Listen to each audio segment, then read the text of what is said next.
Hello বন্ধুরা, কেমন আছো? আশা করি তোমরা সবাই খুব ভালো আছো। আজকে চলে এসেছি আবার একটা নতুন রেসিপি নিয়ে, হ্যাঁ, রান্নার ব্লগ নিয়ে। প্রথমেই দেখতে পাচ্ছ বাটা মাছ। আজকে করব বাটা মাছের ঝাল। তো সেই রেসিপিটা আজকে তোমাদের সাথে শেয়ার করব। তার আগে তোমাদের সবাইকে বলে দিই, রেসিপিটা ভালো লাগলে লাইক, কমেন্ট, শেয়ার করো, সাবস্ক্রাইব করে পাশে থেকো। তো আজকে করব দেশি বাটার ঝাল।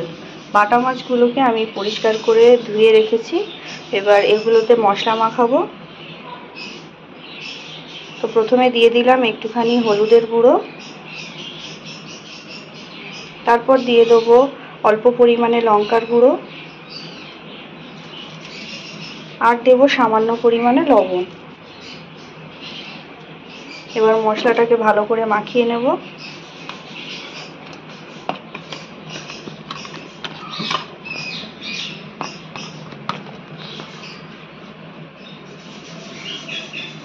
তো মশলাটা মাখিয়ে নিয়েছি, এবার মাছটাকে আগে ভেজে নিতে হবে।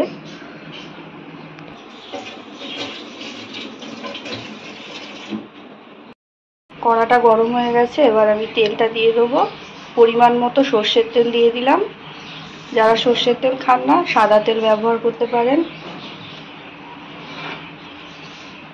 তেলটা গরম হয়ে গেলে আমি মাছগুলো ভেজে নেব।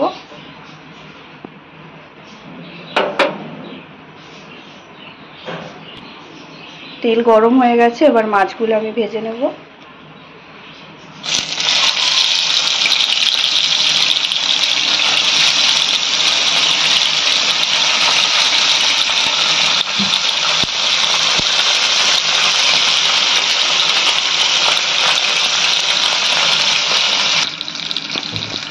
মাছগুলোকে উল্টে পাল্টে ভালো করে ভেজে নিতে হবে।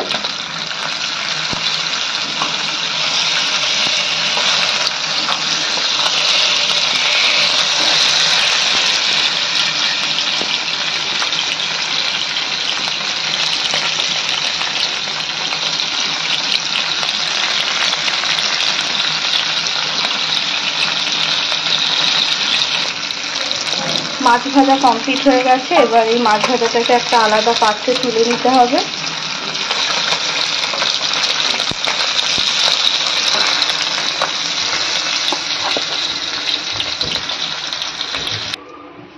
তো মাছ ভাজা হয়ে গেছে, এবারে আমি রান্নাটা শুরু করব।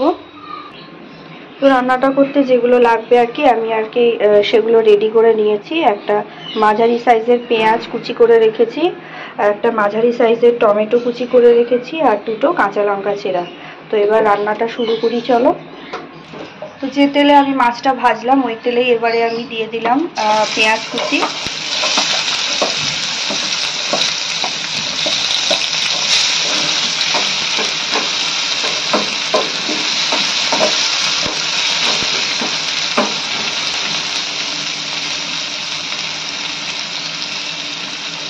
তো পেঁয়াজটা লাল হয়ে এসেছে, এবার এর মধ্যে আমি টমেটো কুচিগুলো দিয়ে দিলাম। দিয়ে এবার হালকাভাবে নেড়ে চেড়ে নেব। তার আগে সামান্য পরিমাণে একটুখানি লবণ দিয়ে দেবো, তার কারণ হচ্ছে টমেটোটা যাতে তাড়াতাড়ি সিদ্ধ হয়ে যায়, তাই লবণটা দিলাম।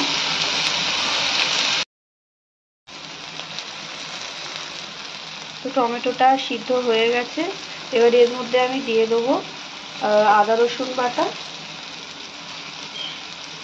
1 টেবিল চামচ আদা রসুন বাটা দিয়ে দিলাম। আর দিয়ে দেবো 1 টেবিল চামচ পেঁয়াজ আর কাঁচা লঙ্কা বাটা। এবার মশলাটাকে ভালো করে নেড়ে চেড়ে নেব।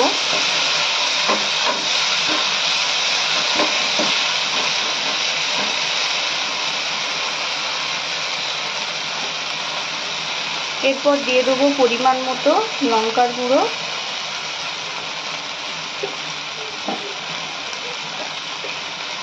তারপর দেব পরিমাণ মতো হলুদের গুঁড়ো। এবারে সামান্য পরিমাণে জল দিয়ে দেবো, দিয়ে মশলাটাকে কষিয়ে নেব।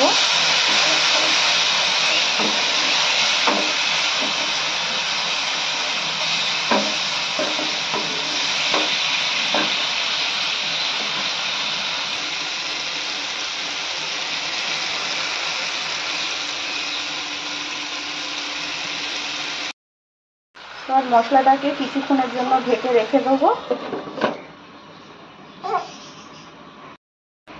তো মশলাটা এবার দেখব।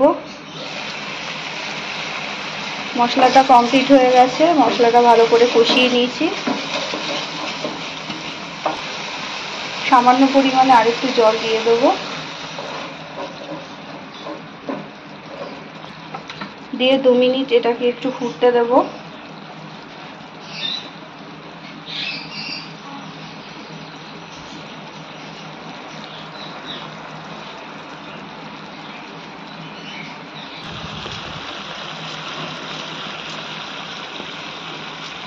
মশলাটা টকবক করে ফুটতে শুরু করে দিয়েছে, মশলাটা একদম কমপ্লিট হয়ে গেছে। এবার মাছগুলো এর মধ্যে দিয়ে দেব।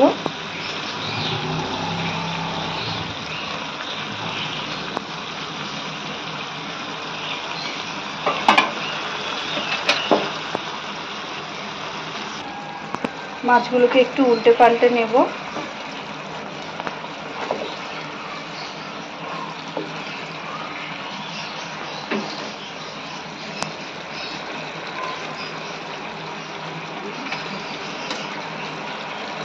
এবারে একটুখানি ধনেপাতার কুচি উপরে দিয়ে দেবো।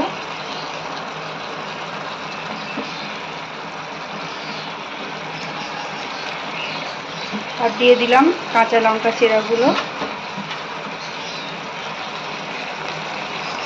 তো রেসিপিটা আশা করি তোমাদের সবার খুব ভালো লেগেছে। কেমন লাগলো কমেন্ট করে জানাতে ভুলো না।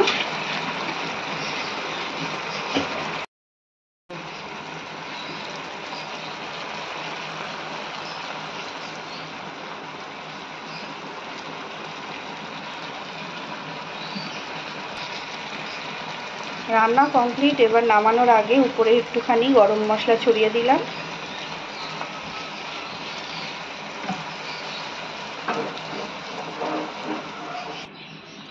তো আসবো আবার পরের ব্লগে, দেখা যাক পরের ব্লগে আবার কি নিয়ে আসি তোমাদের জন্য। রেসিপিটা কেমন লাগলো জানাতে কিন্তু ভুলো না। আর যারা যারা এখনও আমার চ্যানেলটা সাবস্ক্রাইব করোনি অবশ্যই সাবস্ক্রাইব করে দিও। সবাই ভালো থেকো, আসবো আবার পরের ভিডিও নিয়ে।